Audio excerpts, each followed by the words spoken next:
Hello, in this video we are going to look at loops.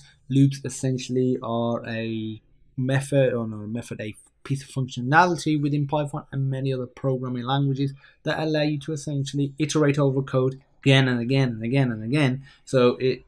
That's it really. It just allows you to loop over the same code again and again and again. So without having to, repeat that code, let's say potentially 100,000 plus times. So what we're going to do is create something very simple. We're going to create a var1 equals, I don't know, hello world. And then the format of a loop, there's actually a couple of different types of loops. The first one is for, so you just do for, and now there's two parts to this. First, if you just write in, I'll explain in a second what the in is. So the left-hand side is what you're essentially getting from the right-hand side. So the right-hand side you can think of that like the object, like a string or a list or like a dictionary, or something along those lines, some sort of sequence essentially. And now what we're going to do is put the string name, so var1, and so for letter, actually it might be a character potentially. So for character in var1, character is just what a name that we made up. So for every character in var1, that's what this is doing. And you just put a colon, and then here, make sure it's indented, very similar to decision making. Just put a print, and we are going to print the letter. So we're going to do character, now click run and see what we get. There we go. We are now done. So it says hello world. So you can also iterate using sequence indexes as well. So you can essentially provide a index for a particular like sequence, such as a list, for example.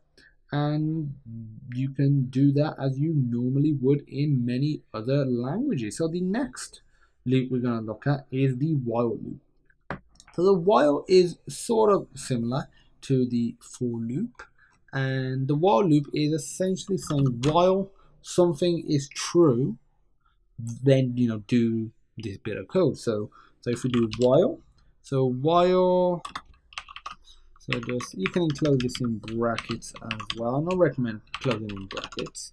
So while, let's say for creating a variable var2 equals 100, so while var2 is less than 200, let's do less than 110. Less than 110, do colon, and what we're going to do is print. We're simply going to print out less than 110. But what we're going to do is at the end of each while loop, we are going to do var2 plus plus.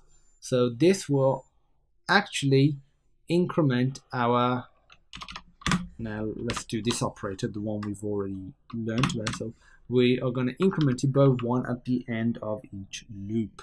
So we'll have a run, see what result we get.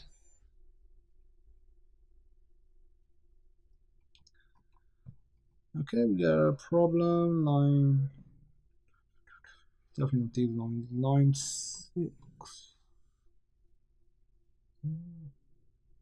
What have I done? I've made a mistake somewhere. Let me just try and figure this out. Line 6, line 6.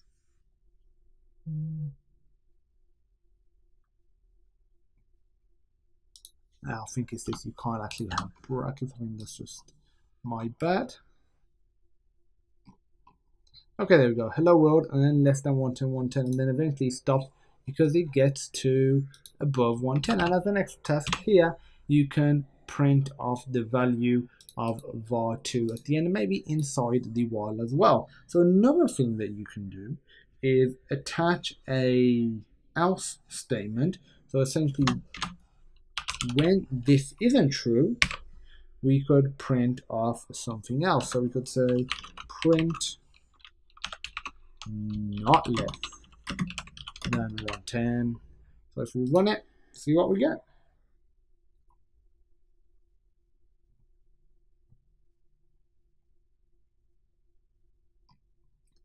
So we get not less than 110 at the end. So when this condition is no longer true, so that could actually occur straight away. So if I were to change this value as an extra task, I'm going to do this.